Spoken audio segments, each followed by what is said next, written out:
Welcome to the PhulPhilin Podcast, where our conversation is philosophically intellectual.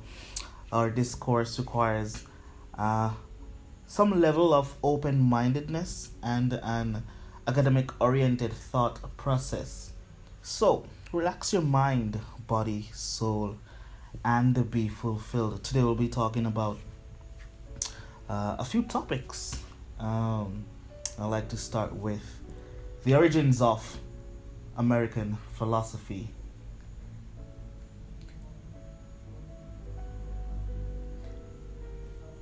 The term American philosophy, perhaps surprisingly, has been somewhat vague, while it has tended to primarily include philosophical work done by Americans within the geographical confines of the United States. This has not been exclusively the case. For example, Alfred North Whitehead, he came to the United States relatively late in life. On the other hand, George Santayana spent much of his life outside of the United States until only recently the term was used to refer to philosophers of European descent. Yeah. Now, another focus for defining or at least characterizing American philosophy has been on the types of philosophical concerns and problems addressed. Yes, while American philosophers have worked on traditional areas of philosophy such as metaphysics, the epistemology, and axiology, this is not unique to American philosophy. Many scholars have highlighted American philosophers' focus on the interconnections of theory and practice, on experience and community, though these two are not unique to American philosophy. Now, the people, movements, schools of thought, and philosophical traditions that have constituted American philosophy have been varied and often at odds with each other. Now, different concerns and themes have waxed or wanted at different times. For instance, the analysis of language was important throughout much of the 20th century. But for very little concern before then, while the relation between philosophy and religion of great significance early in American philosophy paled in importance during much of the 20th century. Despite having no core of defining features, I would say American philosophy can nevertheless be seen as both reflecting and shaping collective American identity over the history of the nation. Let me do a little backtrack a little bit to the 17th century. Though many people, communities, and nations populated the area that is now the United States, or the land of possibilities, became a nation state, and they all wrestled with universal philosophical questions such as the nature of the self, the relationships between persons, their origins, and destiny. Most histories of American philosophy begin with European colonization, especially from the time of the Puritans in New England, from the Mayflower Compact penned in 1620. As the early English settlers arrived in the New World, basic socio-political positions were made explicit and fundamental to newly established communities. Speaking of forming a covenant to combine ourselves into a civil body politic, those arriving on the Mayflower immediately identified a close and ineliminable connection between individuals and their community. Now, this sentiment was echoed in founding documents of other colonies, such as the Fundamental Orders of Connecticut, which was tabled in 1639, and the Massachusetts Body of Liberties in 1641. Likewise, the writings of prominent early colonial leaders such as John Winthrop emphasized that the care of the public must oversway all private respects, for it is true rule that particular estates cannot subsist in the ruin of the public. Uh, Although highly influential, such views were, not universal as the Maryland Toleration Act in 1649, and the writings of the influential leaders, for example, Roger Williams, he stressed religious tolerance over commitment to the religious covenant of a community. And from the earliest concerns, then, even prior to the establishment of the United States, the social and political issues of the relation of individuals to their communities, as well as the nature, of the communities themselves, that is secular or religious, were of paramount importance. Now, speeding up a little bit to the 18th century, broadly speaking, American philosophy in the 18th century can be divided into two halves. The first still heavily influenced by the Calvinism of the Puritans, and the second more, I would say, directly along the lines of the European Enlightenment and associated with the political philosophy of the founding fathers, the Thomas Jeffersons and the Benjamin Franklins.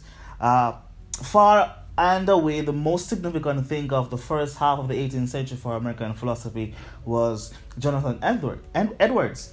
I think that was like from about 1703 to 1758. Often associated primarily with the fiery oratory, of sermons such as Sinners in Hands of Angry God and the religious revivalist Great Awakening. Yes, I know you'll be familiar with that.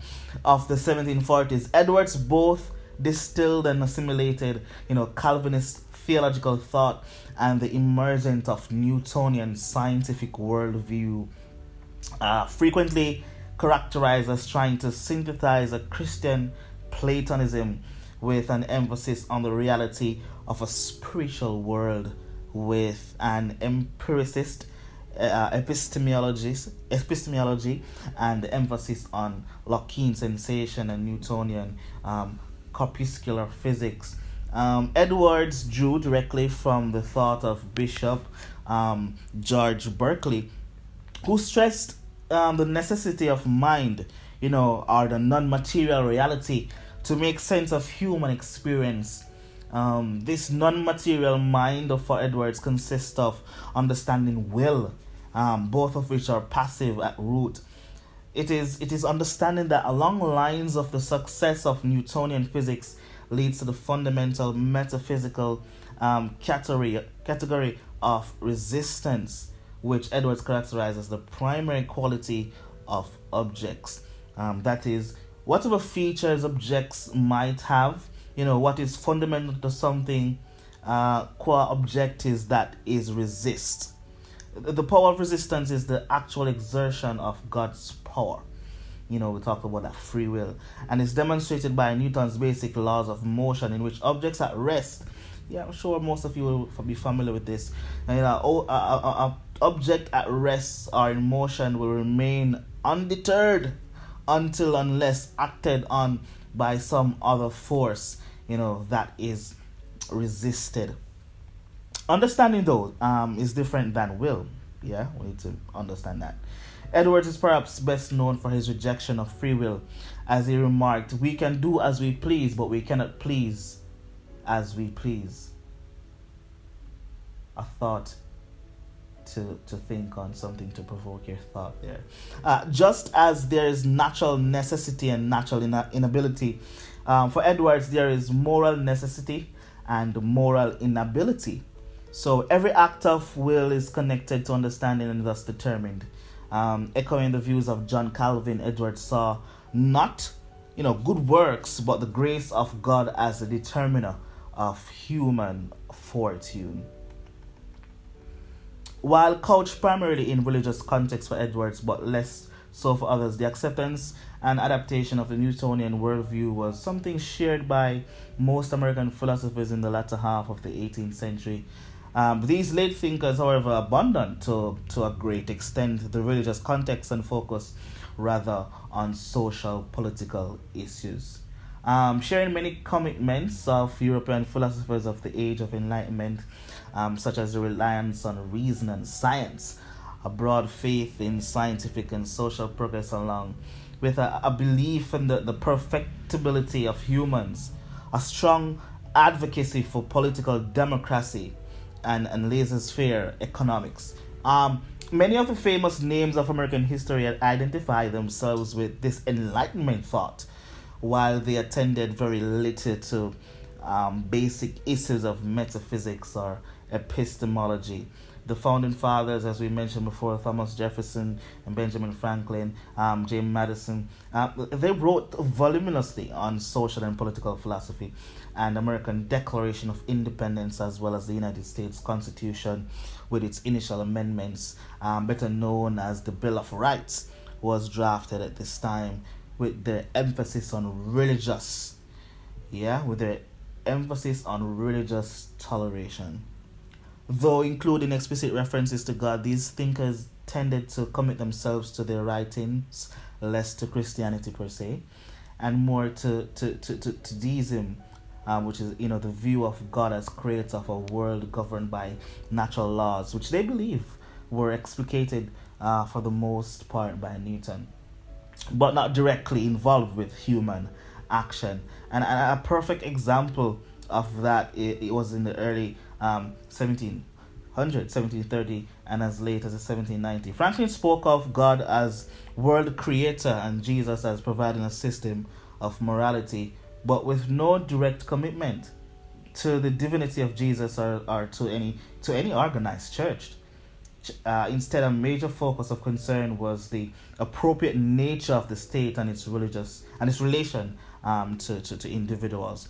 While the thought of Thomas Jefferson, exemplified in the language of the Declaration of Independence, emphasized natural, inalienable rights of individuals against the tyranny of the state, with the legitimacy of the state only in securing the rights of individuals. Federalists such as James Madison, though, highlighted dangers of factional democracy with his view of protecting both individual rights and the public good. With that, we'll take a short break. I know that's a lot to take in, but stay with us. There's some more on the end of this break.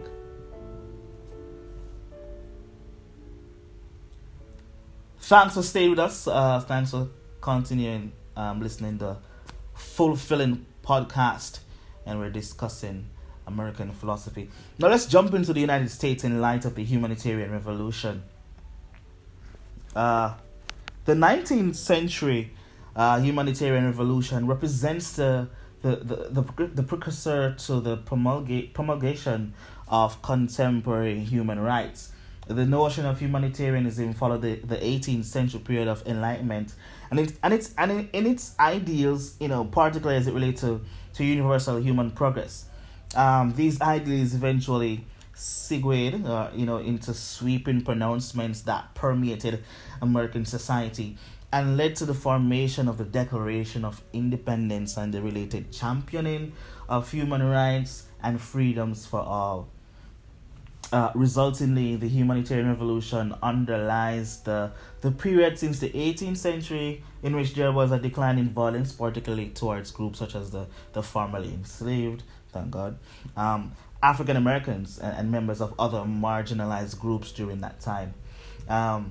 Consequently, though, the values which were developed directly precipitated a practical commitment to the supposed shared humanity. These values include the notions of self-determination, equality, the freedom, and, the whole essence of liberty. Now, the American Revolution was shaped by high principles and low ones by imperial politics, dynastic rivalries and ambition, greed, personal loyalties, patriotism, demographic growth, social and economic changes, cultural developments, the British intransigence, and American anxieties. It was shaped by conflicting interests between Britain and America, between regions within America, between families and between individuals. So there were different factions that was involved in the war against Britain and America. Now, it was shaped by religion, ethnicity, race, as well as tensions between rich and poor. It was shaped perhaps above all else by the aspirations of ordinary people to make fulfilling lives for themselves. Yeah, fulfilling. To be secure in their possessions, safe in their homes, free to worship as they wish, and to improve their lives by availing themselves of opportunities that seem to lie within their grasp. No one of these factors, nor any specific combination of them, can properly be said to have caused the American Revolution. An event as vast as the American Revolution is simply too complex to assign it neatly to particular causes. Yeah, although we can never know the cause of the American Revolution with precision, you know, we can see very clearly the most important consequences of the revolution. They are simply too large and important to miss, and so clearly related to the revolution that they cannot be traced to any other sequence of events. Every educated American should understand and appreciate them. First, the American Revolution secured the independence of the United States from the dominion of Great Britain, and separated it from British Empire. While it is altogether possible that the 13 colonies will have become independent during the 19th and the 20th century, as other British colonies did, the resulting nation would certainly have been very different, than the one that emerged independent from the Revolutionary War. The United States was the first nation in modern times to achieve its independence in 1776 in a national war of liberation, and the first to explain its reasons and its aims in a declaration of independence. That was quite an achievement, a model adopted by national liberation movements in dozens of countries over the last 250 years or so. The American Revolution established a republic with a government dedicated to the interest of ordinary people. Yeah, that was a premise on which they built that on, rather than the interests of kings and aristocrats, which primitively that would have taken center stage, or the world would have seen. The United States was the first large republic since ancient times, and the first one to emerge from the revolutions that rocked the Atlantic world, from South America to Eastern Europe, through the middle of the 19th century. The American Revolution influenced, to varying degrees, all of the subsequent Atlantic revolutions, I would say, most of which led to the establishment of republican governments, though some of those republics did not endure.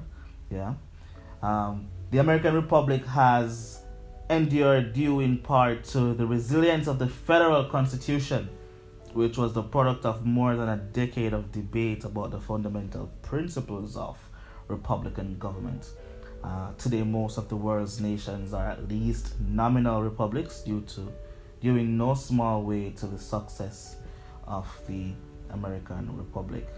The American Revolution created American national identity, a sense of community based on shared history and culture, mutual experience, and belief in a common destiny. America is regarded as the land of opportunities. The revolution drew together the 13 colonies, each with its own history and individual identity, first in resistance to new imperial regulations and taxes, then in rebellion, and finally in a shared struggle for independence. Americans inevitably reduce the complex, chaotic, and violent experiences of the revolution into a narrative of national origins, a story with heroes and villains, of epic struggles and personal sacrifices. It's quite a fascinating story. It's quite a fascinating historic thread of events to really read and grasp and really understand. This narrative is not properly described as a national myth, because the characters and events in it, unlike the mythic figures and imaginary events celebrated by older cultures, were mostly real. Some of these deeds attributed to those characters were exaggerated, and others were fabricated, usually to illustrate some very real quality for which the subject was, admired and held up for emulation. The revolutionaries themselves, mindful of their role as founders of the nation, helped create this common narrative as well as symbols to represent national ideals and aspirations. American national identity has been expanded and enriched by the shared experiences of 2 centuries of national life. But those experiences were shaped by the legacy of the revolution and are mostly incomprehensible without reference to the revolution. The unprecedented movement of people, money, information into the modern world has created a global marketplace of goods and services and ideas that has diluted the whole of national identity on many people, but no global identity has yet emerged to replace it, nor does this seem likely to happen anytime in the foreseeable future. Surely not in mine. The American Revolution committed the new nation to ideas of liberty, equality, natural and civil rights, and responsible citizenship, and made them the basis of a new political order. None of these ideals was new or originated with Americans. They were all rooted in the philosophy of ancient Greece and Rome, and had been discussed, debated and enlarged by creative political thinkers, beginning with the Renaissance. The political writers and philosophers of the 18th century Enlightenment disagreed about many things, but all of them imagined that a just political order would be based on these ideals. What those writers and philosophers imagined, the American Revolution created a nation in which ideas of liberty, equality, natural and civil rights, and responsible citizenship are the basis of law and the foundation for a free society. The revolutionary generation did not complete the work of creating a truly free society, which requires overcoming layers of social injustice, exploitation, and other forms of institutionalized oppression that have accumulated over the many centuries, as well as eliminating the ignorance, the bigotry, and greed that supported them. One of the fundamental challenges of political order based on principles of universal right is that, it empowers ignorant and bigoted, callous, selfish, and greedy people in the same way it empowers the wise and the virtuous. For this reason, political progress in free societies can be painfully, frustratingly slow, with periods of energetic change interspersed with periods of inaction or even retreat. The wisest of the revolutionaries understood this and anticipated that creating a truly free society would take many generations. The flaw lies not in the revolutionary beginnings of their revolutionary ideas, but in human nature. Perseverance alone, I think was the answer. Just reflecting a little bit on that. Their independence, their republic, their national identity, and commitment to high ideals that form the basis of their political order are not simply the consequences of revolution to be embalmed in the history books. They are living legacies of the revolution, more important now as America faced the challenges of the modern world than ever before. Without understanding them, they find that their history incomprehensible, their present confused, their future dark. Understanding them, they recognize their common origins, appreciate the present challenges, and can advocate successfully for revolutionary ideas that are the only foundation for future happiness of the world. That's a lot to take in. We'll take a short break and we'll be back with some more.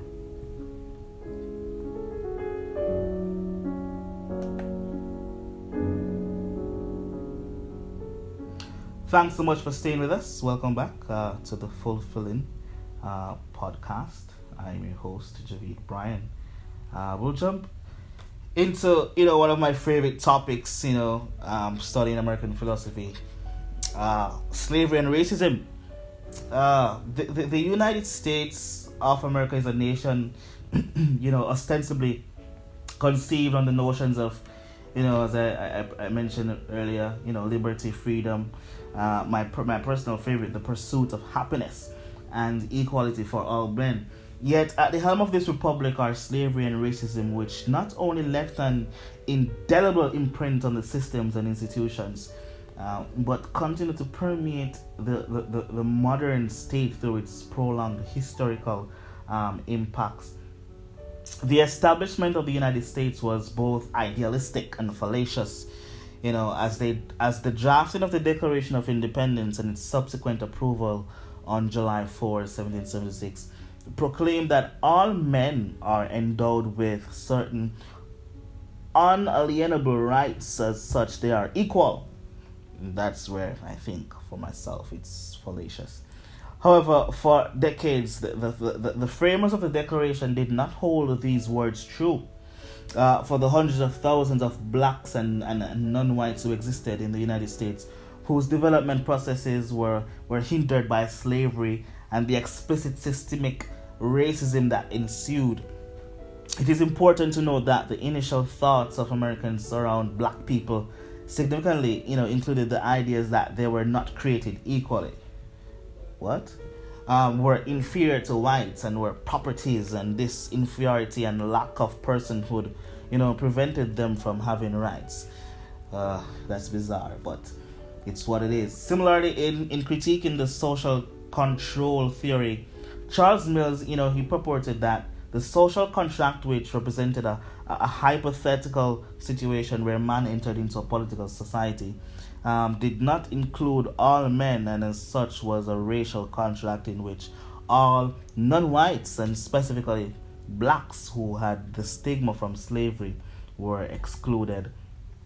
The subsequent Declaration of Independence, the Constitution and Bill of Rights, supposedly upheld the ideals of freedom, equality, and liberty, all while ironically excluding blacks. This has caused voluminous scholarship debates and discourse among scholars who have either supported or repudiated slavery and racism in the American society. Intellects in favor of these systems and beliefs argued that slavery was necessary.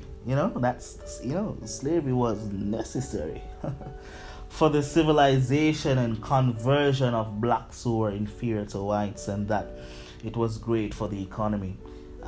Contrary, those who opposed the institution of slavery argued that it was inhumane and was not as profitable as it was made out to be by pro-slavers.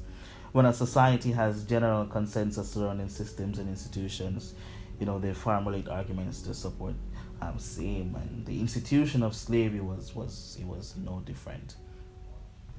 Slave owners, when people study slavery in the United States, they often wonder how could slave owners justify their choice to hold other humans in bondage?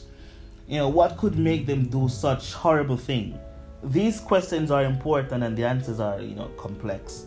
Slave owners use many reasons to make their choices seem acceptable to society at large and to themselves. In looking for answers, we might simply say that slave owners were bad people.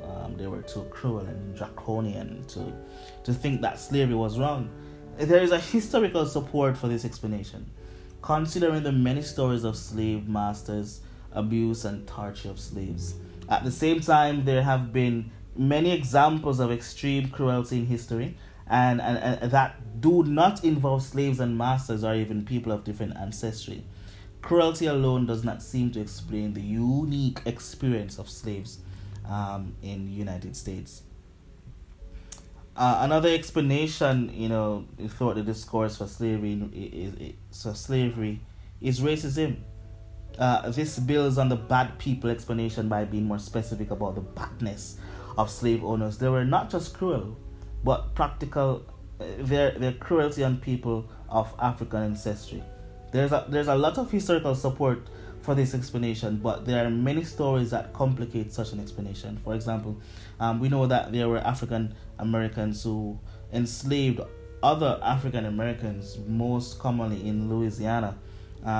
there are also examples of Native Americans holding African American slaves. So racism alone cannot explain slavery's existence.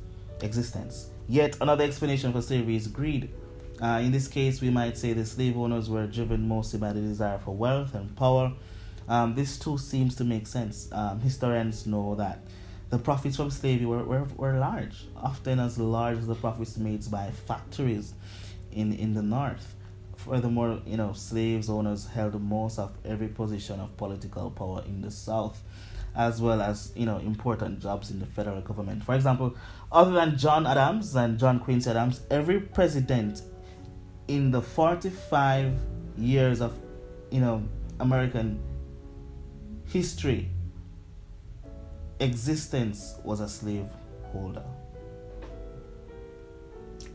And then there's also religion.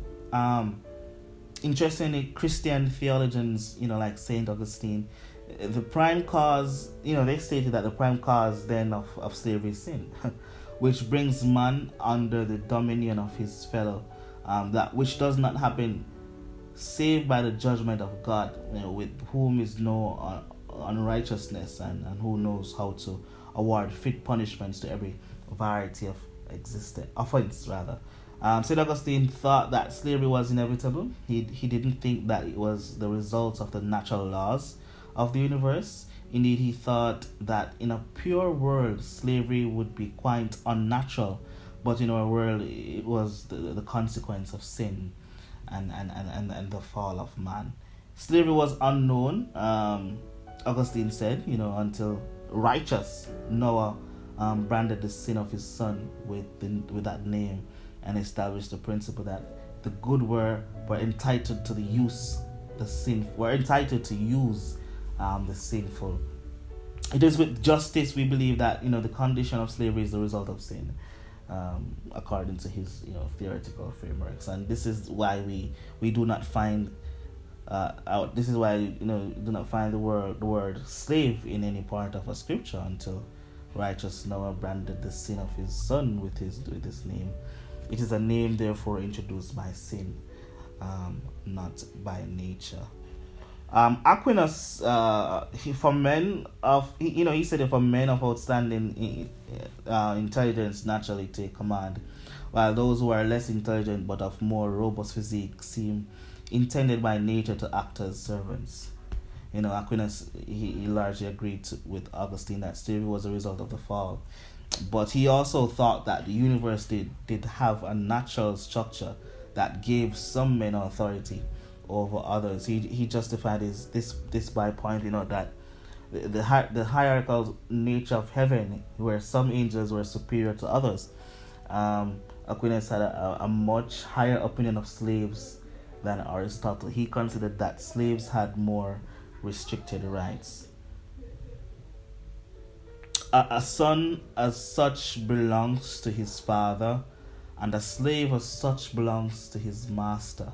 Yet each, considered as a man, is something having separate existence and distinct from others. Hence, in so far as each of them is a man, there is justice towards them in a way, and for this reason too, there are certain laws regulating the relations of father to his son and of a master to his slave.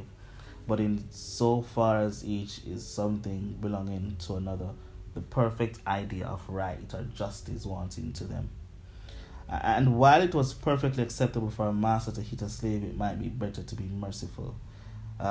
Since the child is subject to the power of a parent and the slave to the power of his master, a parent can lawfully strike his child and a master his slave, that instruction may be enforced by correction.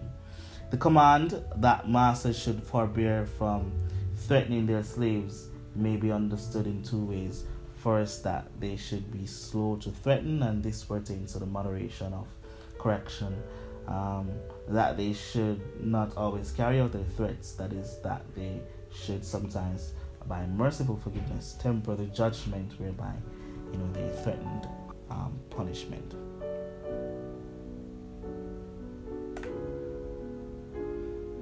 We'll take a short break and we'll be right back. Welcome back to the PhulPhilin Podcast. I am your host, Javid Bryan. And we'll just jump into our final topic for this week's episode, transcendentalism. This was a literary and philosophical movement in the early 1900s in the US. It is based on the philosophy that an individual must be self-reliant and independent to be at their best. Transcendentalists believe that organized religious and political institutions ruin the pureness of an individual. Furthermore, they assumed that every person has the knowledge about themselves and surroundings around them that go beyond what they sense, hear, taste, feel, and see, through imagination and institution rather than logic. Transcendentalism emerged from Unitarianism and is cited as the base of Romanticism in American literature. There were various individuals and organizations that shaped this particular movement. The individuals most closely associated with this new way of thinking were connected loosely through a group known as the Transcendental Club, which met in the Boston home of George Ripley. Their chief publication was a periodical called The Dial, edited by Margaret Fuller, a political radical and feminist whose book Women of the 19th Century was among the most famous of its time. The club had many extraordinary thinkers, but accorded the leadership position to Ralph Waldo Emerson. Among Transcendentalism's followers were writers Emerson, Henry David Thoreau, Margaret Fuller, and Walter Whiteman, educator Bronson Alcott, and social theorists and reformers Theodore Parker and William Ellery Channing. Authors Nathaniel Hawthorne, I grew up reading some of his books, Herman Melville, Emily Dickinson, Edgar Allan Poe also felt the influence of Transcendentalism. Important works from the movement include Emerson's essays Nature, the American Scholar, and Self-Reliance, Thoreau's Walden or Life in the Woods, Fuller's Woman in the 19th Century, Whiteman's Leaves of Grass. Novels such as Melville's infamous book Moby Dick and Hawthorne's the Blithedale Romance also had transcendentalist leanings. It is no coincidence that this movement took off just as the American literary tradition was beginning to blossom. Transcendentalism, though inspired by German and British Romanticism, was a distinctly American movement that it intrinsically connected to beliefs about American individualism. In addition to the theme of American democracy, transcendentalist literature promotes the idea of nature as divine and the human soul as inherently wise and brilliant. Transcendentalism also had a political dimension, and writers such as Thoreau put their transcendentalist beliefs into action through acts of civil disobedience against taxation and the fugitive slave law, which they found immoral. The 19th century was a volatile one, beginning with the hope and promise of democracy and the development of an American identity, and moving towards mass devastation and division by the middle of the century. Slavery and the Civil War, women's rights, growing industrialism and class division. All of these factors were influential and each had a role to play in the transcendentalist movement. Thank you so much for listening to the PhulPhilin Podcast. I am your host, Javid Bryan. Join me next week for another philosophical, intellectual discussion. See you next time.